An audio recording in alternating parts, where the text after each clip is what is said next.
نے کہا تھا کہ اگر ترجمہ کریں گے تو ترجمہ لفظی ترجمہ ہوگا. اب اس نے کہا قد غلب علیہ الوجع کہ عقل کام نہ دے رہا تھا. یہ کس نے ترجمہ کیا؟ عقل کام نہیں دے رہا تھا. غلب علیہ الوجع، غلب علیہ الوجع کا مطلب یہ ہے کہ درد شدید ہو گیا آپ صلی اللہ علیہ وسلم پر. میرا سوال یہ ہے کہ اگر درد شدید ہونا کوئی کفری بات ہے، کوئی گستاخی کی بات ہے، تو عبداللہ ابن عباس رضی اللہ تعالیٰ عنہ نے اسی حدیث کے کئی طرق کے اندر انہوں نے وہی الفاظ استعمال کیے، اشتد الوجع به یا اشتد الوجع برسول اللہ صلی اللہ علیہ وسلم، کہ بیماری آپ صلی اللہ علیہ وسلم پر سخت ہو گئی تھی. اب بیماری کا سخت ہونا رسول اللہ صلی اللہ علیہ وسلم پر یہ کوئی بے ادبی کی بات ہے کہ آپ صلی اللہ علیہ وسلم سخت بیمار ہو جائیں؟ احادیث کے اندر صاف وارد ہے کہ یوعک کما یوعک الرجلان، کہ آپ صلی اللہ علیہ وسلم دو آدمیوں جیسے بخار ہوا کرتا تھا. آپ صلی اللہ علیہ وسلم کو دو آدمیوں کے جیسے بخار ہوتا تھا. تو پتہ نہیں اس نے مخالفت کہاں سے لائی؟ حسبنا کتاب اللہ، یہ تو مخالفت تو نہیں ہے. اور اگر کسی نے کہا کہ کہ حضرت عمر نے مخالفت کی، وہ راوی کا قول ہے. راوی کے قول کیوں لیں جب حضرت عمر کا قول اپنا موجود ہے؟ اس کا مجھے جواب دینا، طارق بھائی، اس کا مجھے جواب دینا ضروری ہے کہ جب راوی کا قول، جب صاحب قول کا قول موجود ہے کہ انہوں نے فرمایا حسبنا کتاب اللہ، کتاب اللہ ہمیں کافی ہے، اس کا مطلب یہ نہیں ہے کہ کاغذ قلم نہ دو. کیا اس کتاب کے اندر، اس حدیث کے اندر موجود ہے ایسی کوئی بات کہ آپ صلی اللہ علیہ وسلم کہ حضرت عمر نے کسی کا ہاتھ پکڑ کر یہ کہا کہ نہ دو؟ نہیں، ایسی کوئی بات یہاں موجود نہیں ہے. جس طرح میں نے کہا کہ دیکھیں، جس طرح میں نے کہا کہ حضرت عمر رضی اللہ، قرآن کے اندر تمام اصول موجود ہیں، حضور صلی اللہ علیہ وسلم کی اطاعت بھی قرآن کے اندر ہے. تو یہ کہنا کہ حسبنا کتاب اللہ، یہ کہنا کہ حسبنا کتاب اللہ، کتاب اللہ ہمیں کافی ہے، اس کا مطلب یہ ہوئی کہ آپ صلی اللہ علیہ وسلم کی اطاعت کا وہ خود اقرار کر رہے ہیں. اب تم کیسے ان پر یہ الزام لگا رہے ہو جب وہ خود کہہ رہے ہیں کہ میں قرآن کو مانتا ہوں؟ تم کیسے الزام ان پر لگا رہے ہو کہ تو نہیں، تم اطاعت رسول نہیں مانتے ہو؟ یہ مخالفت کیسے لازم آئی؟ یہ تو عین اطاعت ہے، یہ تو میرے بھائی عین اطاعت ہے. میرے پاس 8 تان ہیں، 9 تان ہیں اور لاکھ تان لاؤں گا، سب کو پھونک مار کے ختم کر دوں گا انشاءاللہ، سب کو پھونک مار کے. تو کچھ نہیں ہے، تو کچھ نہیں ہے. تیسری بات، اس نے کہا، یہ دیکھو، یہ اس کے الفاظ ہیں، میں نے لکھے ہوئے ہیں، آنکھ میں آنکھ ڈال کر، آنکھ میں آنکھ ڈال کر. یہ الفاظ کدھر ہیں؟ یہ الفاظ کدھر ہیں؟ آنکھ میں آنکھ ڈال کر. توبہ استغفر اللہ، جھوٹ، لعنت اللہ علی الکاذبین، جھوٹوں پر خدا کی لعنت برسے، آنکھ میں آنکھ ڈال کر. دیکھو ادھر کیا لکھا ہوا ہے، عندکم القرآن، قرآن تمہارے پاس ہے. صحابہ سے بات ہو رہی ہے، عندکم القرآن، قرآن تمہارے پاس ہے. حضور سے تو بات ہی نہیں ہو رہی، وہ حضور سے تو بات ہی نہیں ہو رہی. آنکھ میں آنکھ ڈال کر اپنے الفاظ ڈالنا. میں یاری صاحب، میں آپ کو ایک بات بتاؤں، یہ تیری پرانی عادت ہے، میں نے تیری ویڈیوز دیکھے ہیں، تو اپنے الفاظ ڈالتا ہے، اپنے الفاظ. آنکھ میں آنکھ ڈال کر، یہ الفاظ کدھر ہیں؟ یہ الفاظ روایت میں مجھے، جب حضرت عمر نے فرمایا عندکم القرآن، تمہارے پاس قرآن ہے، پھر حضرت عمر نے فرمایا حسبنا کتاب اللہ، کتاب اللہ ہمیں کافی ہے. تو وہ تو آپس میں بات کر رہے ہیں، صحابہ سے بات کر رہے ہیں، وہ تو آپ سے بات ہی نہیں کر رہے. یہ تو یہودیوں کی عادت ہے اپنے الفاظ ڈالنا. وہ تو قرآن میں بھی اس طرح کرتے تھے. ٹھیک ہے، اچھا، آنکھوں میں ڈال. اچھا، اس نے آیت پڑھی، یہ دیکھو، یہ کیسے آیت ہو، یہ کیسے وہ آیتوں کو پڑھتا ہے، ترجمہ کر کے غلط فٹ کرتا ہے لوگوں پر، اور یہ ہمیشہ اپنی ویڈیوز میں اس طرح کرتا ہے. میں آپ کو ایک مثال دیتا ہوں. اس نے آیت استعمال کی، وَمَا كَانَ لِمُؤْمِنٍ وَلَا مُؤْمِنَةٍ إِذَا قَضَى اللَّهُ وَرَسُولُهُ أَمْرًا، ایک مومن مرد کے لیے یا ایک مومن عورت کے لیے، وَمَا كَانَ لِمُؤْمِنٍ وَلَا مُؤْمِنَةٍ إِذَا قَضَى اللَّهُ وَرَسُولُهُ، جب اللہ اور رسول کوئی فیصلہ کریں، جب اللہ اور رسول کوئی فیصلہ کریں تو پھر ایمان والوں کے لیے کوئی حق نہیں ہے کہ وہ بولے تم ثابت کرو کہ یہاں رسول اللہ صلی اللہ علیہ وسلم نے فیصلہ کیا، تم ثابت کرو۔ صرف یہ کہنا کہ تم لاؤ یہ فیصلہ نہیں ہوا، اس کو فیصلہ نہیں کہتے، کیونکہ آپ صلی اللہ علیہ وسلم اور صحابہ رضی اللہ عنہم کے درمیان مراجعت ہوا کرتی تھی۔ بعض مرتبہ آپ صلی اللہ علیہ وسلم کچھ فرماتے تھے، صحابہ رضی اللہ تعالی عنہم مراجعت فرماتے تھے، یا رسول اللہ کیا یہ آپ کا مطلب ہے؟ یا رسول اللہ کیا ہم اس طرح کر سکتے ہیں؟ میں آپ کو ایک مثال دیتا ہوں۔ آپ صلی اللہ علیہ وسلم نے فرمایا کہ وہ لوگ جو حج پہ جاتے ہیں یا عمرے پہ جاتے ہیں تو المحلقین، تو اللہم ارحم المحلقین، اے اللہ یہ جو حلق کرنے والے ہیں ان پر رحم فرما۔ تو صحابہ نے فرمایا والمقصرین، کہ یا رسول اللہ وہ جو چھوٹے بال رکھتے ہیں؟ تو آپ صلی اللہ علیہ وسلم نے فرمایا نہیں، آپ صلی اللہ علیہ وسلم نے فرمایا اللہم ارحم المحلقین، جو حلق کرنے والے ہیں ان پر اللہ کا رحم، اور 3 مرتبہ فرمایا۔ اور صحابہ بار بار مراجعت فرمایا کرتے تھے، بار بار مراجعت فرمایا کرتے تھے۔ اس پر انشاءاللہ میں اللہ یاری آپ کی کتابوں سے میں حوالے دوں گا انشاءاللہ، ٹھیک ہے؟ اچھا، تو بار بار وہ مراجعت، پھر آخری بار آپ صلی اللہ علیہ وسلم نے فرمایا والمقصرین، اور اللہ کا رحم ہو قصر یعنی چھوٹے بال کرنے والوں پر۔ تو یہ تو مراجعت ہو رہی تھی، آپ صلی اللہ علیہ وسلم کا فیصلہ ہوا ہی نہیں، تو آپ یہ آیتیں کیوں پڑھ رہے ہو؟ اس کی یہ پرانی عادت ہے، یہ ادھر مت کرنا، میری بات سن رہے، یہ ادھر مت کرنا کہ آیت پڑھ کے کسی پر ڈال دے، آیت پڑھ کسی پر ڈال، آیت پڑھ ہوا یہ کیا ہوا، ایسا نہیں ہوگا۔ اچھا،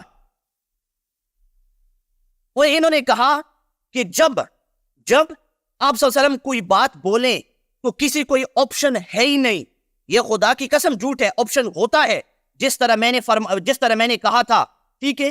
اچھا، اللہ سبحانہ و تعالیٰ فرماتے ہیں وَشَاوِرْهُمْ فِي الْأَمْرِ فَإِذَا عَزَمْتَ فَتَوَكَّلْ عَلَى اللَّهِ۔ اے نبی صحابہ سے مشورہ کیا کرو، صحابہ سے مشورہ کیا کرو، فَإِذَا عَزَمْتَ، پس جب تم پختہ ہو جاؤ۔ میں اس سے دلیل مانگتا ہوں کہ اس کتاب کے اندر کہاں ثابت ہے کہ آپ صلی اللہ علیہ وسلم اپنی بات پر پختہ ہو چکے تھے؟ کیونکہ یہاں تو صاف ہے کہ آپ صلی اللہ علیہ وسلم نے بات کو چھوڑ دیا تھا، آپ صلی اللہ علیہ وسلم نے بات کو تو چھوڑ دیا۔ تو جب آپ صلی اللہ علیہ وسلم نے بات کو چھوڑ دیا تو فیصلہ تو ہوا ہی نہیں، غلط آیتیں استعمال کر رہا ہے، غلط آیتیں استعمال کر رہا ہے، ٹھیک ہے؟ فیصلہ تو ہوا ہی نہیں، ٹھیک ہے؟ اچھا، تو میری یہ ایک گزارش ہے کہ یہ جو اس نے تان کیا، اور اس نے اتنا بڑا تان دکھانے کی کوشش کی کہ 8 9 10 1 لاکھ ہزار وہ تان میں دوں گا، اسی تان پر رہیں گے جب تک اس کا فیصلہ نہ ہو، ٹھیک ہے؟ میں نے اس کو 2-3 سوال دیے، اس کو نوٹ کرنا چاہیے تھا، یہ نوٹ کرے، پھر مجھے ان سوالوں کا جواب دے۔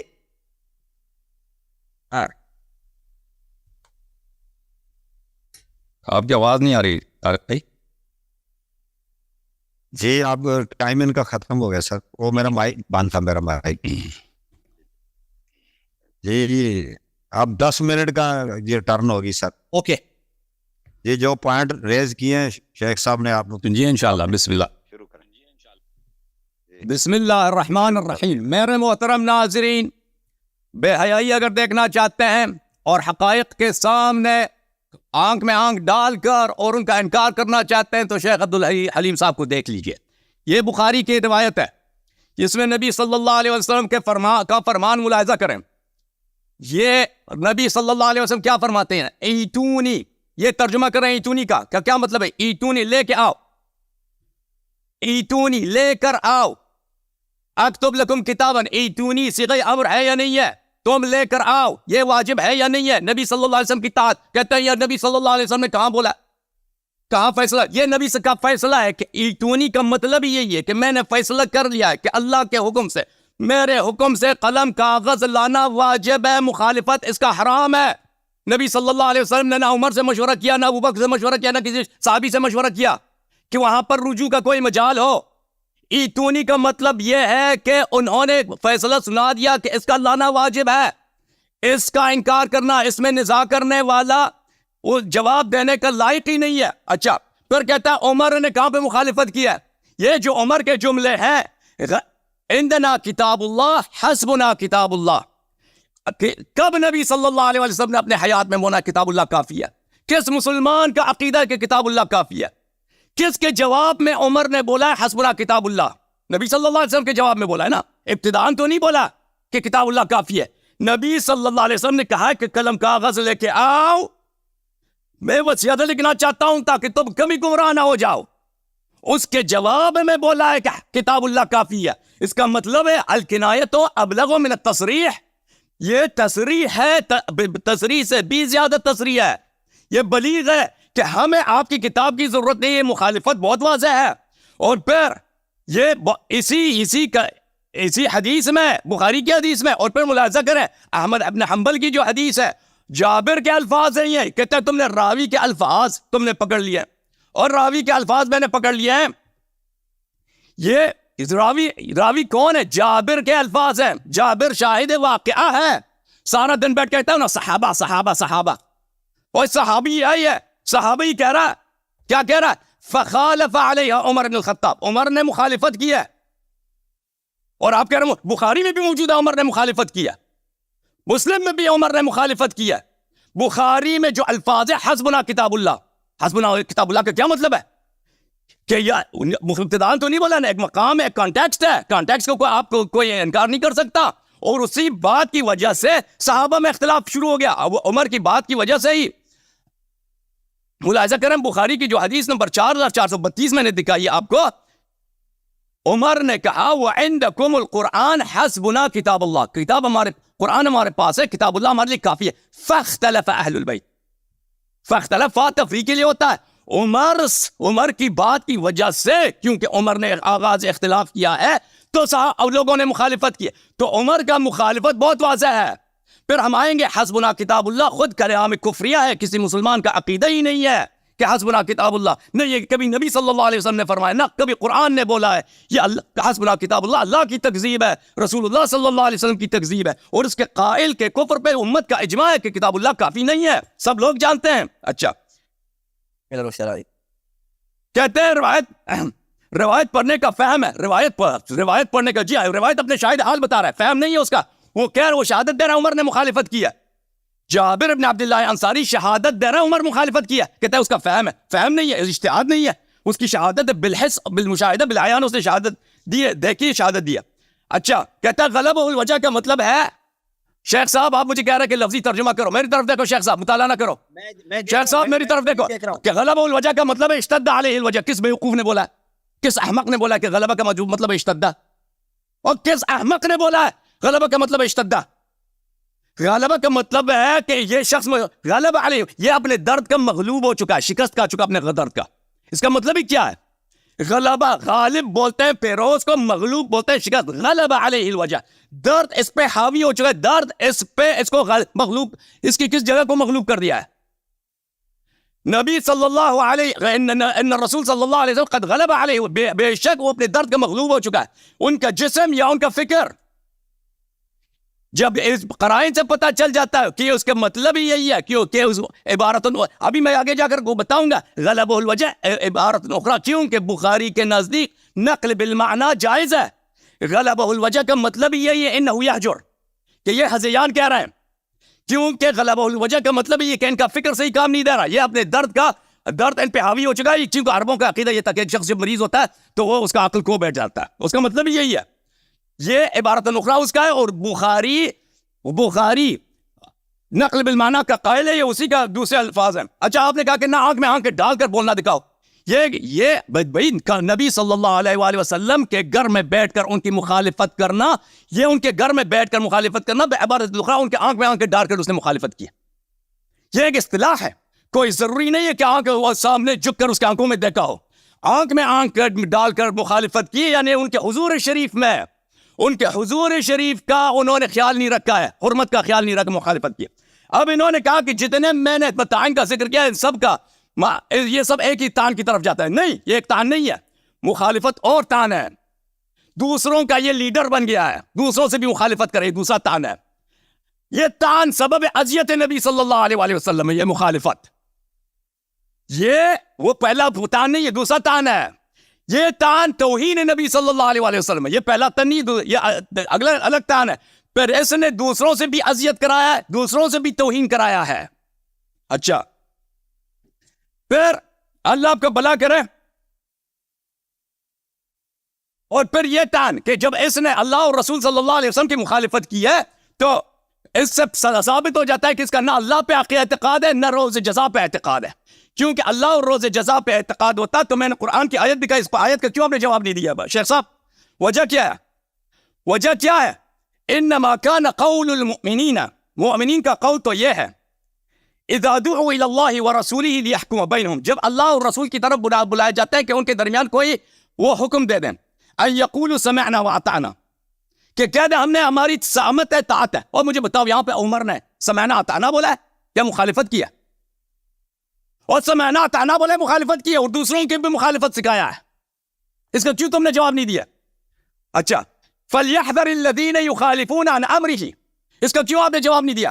ان تصیبہم فتنۃ او یصیبہم عذاب علیم. آپ نے کہہ دیا کہ جابر کی حدیث وہ تو راوی کا فہم ہے، نہیں، اس کا مشاہدہ ہے، یہ روایت ہے، حجت ہے آپ پر. عبداللہ بن عباس بھی جو رو رو کے کہتے تھے، اور اگر عبداللہ بن عباس رو رو کے کہتے تھے ان الرضیہ کل الرضیہ، میں عبداللہ بن عباس کی حدیث آپ کو دکھاؤں میرے محترم ناظرین.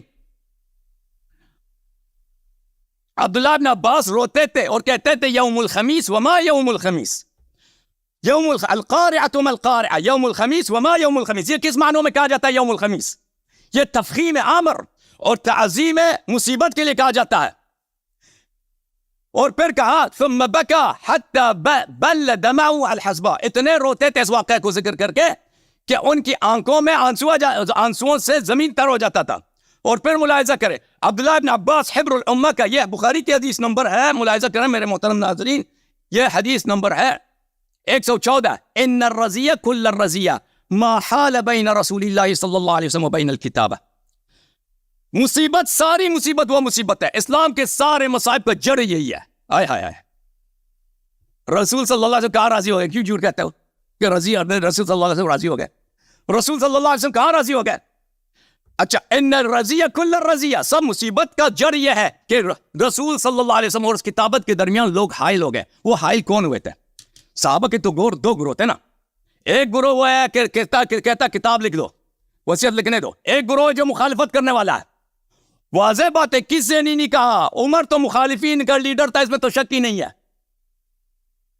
عمر جو مخالفین میں شامل تھا اس میں تو شک ہی نہیں ہے. تو یہ کہنا کہ یہاں پہ رسول اللہ صلی اللہ علیہ وسلم راضی ہو گئے، یا یہاں پر جی سر، یا یہاں پر کیا ہے، مخالفت نہیں کی عمر بن الخطاب نے. تو مخالفت کون کس نے کیا ہے؟ عمر نے اگر مخالفت نہیں کی، وہ کون ہے جس نے اس کا نام بتاؤ ہمیں. عبداللہ بن عباس کہتا ہے اسلام کے مسائل کا سارا جڑ اساس اسی سے ہے کہ رسول اللہ صلی اللہ علیہ وسلم کو وصیت نہیں لکھنے دیا گیا. یہ کس نے نہیں لکھنے دیا گیا؟ نہیں لکھنے دیا. اگر عمر نے نہیں دیا، اس کا نام مجھے بتاؤ، کسی کتاب میں دکھاؤ کس نے نہیں لکھنے دیا ہے.